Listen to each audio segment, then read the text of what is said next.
These cobblestones mark the line where the Berlin Wall once stood. Right beside them are Superillu's editorial offices. The weekly is popular and receives plenty of mail from readers, most of whom live in eastern Germany. Ironically, Superillu's editor-in-chief is a Westerner, Jochen Wolf from Bavaria.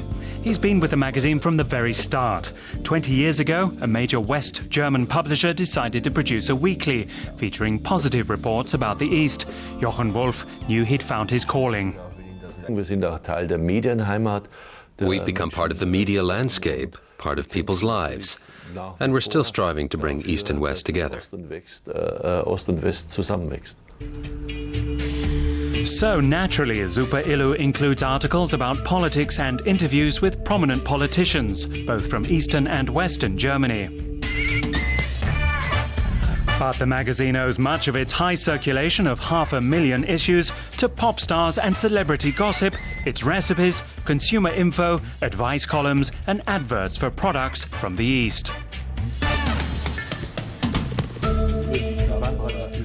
Over the past 2 decades, Superillu's editor-in-chief has become something of an honorary Easterner, with one foot in the West and the other in the East.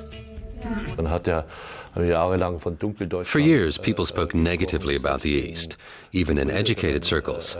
They had prejudices, such as East Germans complain too much and work too little.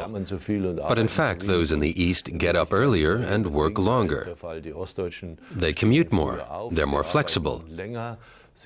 10 years after reunification, 4 out of 5 Eastern Germans had changed professions. So really, the opposite was true.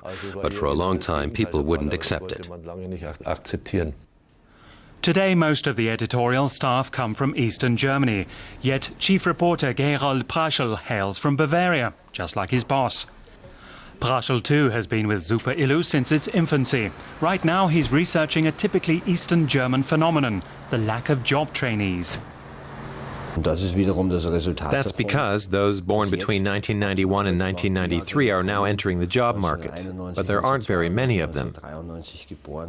Back then, there was a sharp drop in the birth rate in Eastern Germany, sparked by the deep shock at the collapse of the East German economy in 1990. People found that very unsettling. So it's getting harder for hotel director Beate Fernengel to find young trainees for her hotel. This year she hasn't been able to fill all the openings. The Superillu reporter titles his article, "Desperately Seeking High School Grads." Meanwhile, Jochen Wolf is working on the magazine's layout. An expert on German identity, he says Eastern and Western Germans are becoming increasingly alike. They want to have a nice car, regular vacations, friends, the chance to party now and then.